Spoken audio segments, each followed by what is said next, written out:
Shalom uvracha to everyone. It is Thursday afternoon. It's Rabbi Helfgott from the studio, from my house. Um, Miss everyone very dearly, and it's wonderful to see people on Shabbat. But it's not the same as having the full shul, and always think about it as we come near Shabbat. It's Parshat Matot Masei. We're completing a Sefer. We're completing Sefer Bamidbar, the book in the wilderness, the Jewish people. We started 38 years before, and we complete 40 years as they're about to enter the land of Israel. It's a double parsha. It's a long parsha, Matot Masei, a lot of different topics, a lot of different issues. And I just wanted to share an idea related to Parshat Masei, the second of these parshiot, which complete the book, Parshat Masei, which will make Chazak and begin next week the book of Dvarim. Parshat Masei begins with a lengthy description of the Masaot, of the journeys, the travels, the tachanot, the stations, the 42 stations on the way that the Jewish people, that they hit on the way through the course of the 38 years to reach Eretz Yisrael, to reach the land, the promised land. And the Bible goes into very great detail, telling us exactly where they went, and it doesn't tell us exactly how long they stayed. It also shares a couple of details of what happened at some of the events, some of the important events, Refidim and Yam Suf and other places, and then it completes the cycle.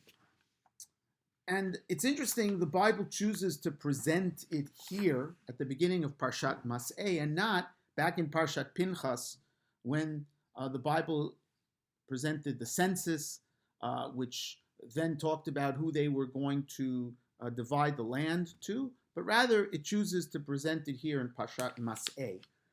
Rashi very famously asks why the Bible tells us all this, and it says, Lahudia chasadav shel makom shafal pi shegazar lehem letaltalam lehem bamidbar lo tomar shehu na'imu tutalim masal masal kol 40 shana v'lo hayta lehem menucha sharei ein kan ela 42 masaot.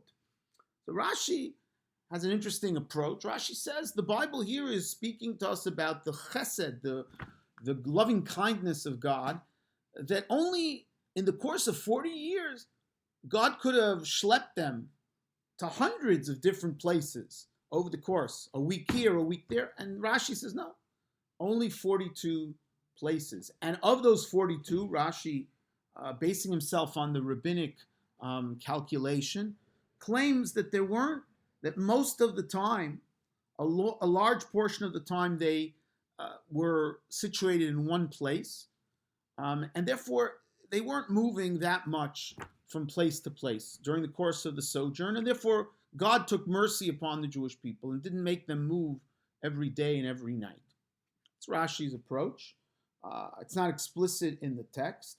It's based on Rabbi Moshe HaDarshan, one of the early medieval darshanim that Rashi often turned to when he wanted to address a problem. Others, Maimonides, very famously in the Moreh Nevuchim, speaks also about the Bible wants to emphasize that it is trying to convey, look at the great miracles that God did for them, that they were able to make it through a desert which the Bible describes full of scorpions and full of and heat and lack of water and all these things, and yet God provided for them and God took care of them. And a large nation was able to make it through and reach the promised land. And so it speaks to that chesed of HaKadosh Baruch Hu. The Ramban, in effect, so to speak, puts up his hands and he says, V'hinei michtav hamasaot mitzvat Hashem hi min ha'te'amim hanizkarim u'mezulatam. He says, maybe it's one of these explanations, Rashi or Maimonides, or some other explanation. Inyan lo nitkale lanu sodo. We simply don't know. The Ramban seems to be not convinced by any of these explanations. He says we simply don't know, but the Bible chose to share with us these details. Ki al pi Hashem, the phrase at the beginning of the verse, Vayichtov Moshe, the second verse in Parshat Masei, Vayichtov Moshe motzehem L'maseim al pi Hashem. The phrase al pi Hashem is explaining the word vayichtov. It's not explaining the word masehem. That Moses was commanded to write these things al pi Hashem. God commanded him. Not that the masaot will al pi Hashem, because we know that from other portions, but rather that God said, write this down al pi Hashem. And therefore we don't really know. It may be that there's something else that's being developed here, which is an idea that I think many of us intuit, and many of us have thought about, and many of us recognize. That, very often we want to reach a certain goal. We want to reach a harbor. And we sometimes go quickly through the journey.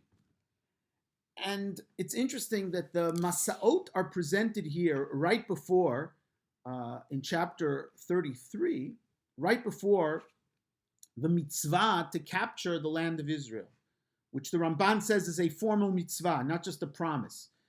In chapter 33, verse 50, after the completion of the description of the journeys of the 42 different stations that they stopped, the text says, "Vayidaber Moshe lemor ba'avot Moab, daber bnei Yisrael martem ki atem ovrim et hayarden v'horashtem et kol yoshvei haaretz." You will inherit, capture all of the inhabitants of the land. V'horashtem et haaretz v'shavtem ba. You shall capture the land, inherit it, and settle it. There's the mitzvah of Yishuv haaretz. And after that point, we then have a description of the borders of the land of Israel. So the borders of the land of Israel, the capture of the land of Israel, the mitzvah is juxtaposed to the recapitulation of the experience of traversing from the desert and in the desert. And the Bible may be simply conveying an idea that's very powerful, that we don't just think about the final goal, the tachana, which is certainly the land of Israel, the final tachana sofit, the final goal, but also it's important to recognize the journey. It's important to recognize and appreciate the various stages in the nation's life, in the history of a nation, but also writ small on the individual level. We don't simply get to this place without having gone through formative and transformative experiences throughout our life and throughout our history. The Jewish people didn't just show up one day in the land of Israel in 1948, but there's a long history, a long Jewish history. Unfortunately, some of the early labor Zionists wanted to kind of engage in what they called shlilat hagolah, a total negation of past Jewish experience, and jump from the Tanakh to modern day Israel, and kind of look at the rest of Jewish history as a blip. And of course, we recognize that no, all of Jewish history, with all of its rich tapestry and experiences, both the highs and the lows, the richness of developing culture, and halacha, and the Talmud Bavli, and the Talmud Yerushalmi, and Kabbalah, and Parshanut, and the experience in Spain, and the Sephardic experience, and the Ashkenazi experience, and the Taimani experience, and Kabbalah, and all the various things that have happened to the Jewish people, they shaped us into what we are. All those stations on the way also reached, ultimately, we now are in another stage where we have the return to Zion, the diaspora, the ingathering of the exiles, the unique experience of the diaspora of America, the diaspora of Europe, the diaspora of Russia, all those things that have come together in modern Jewish history. And the same thing is true for an individual.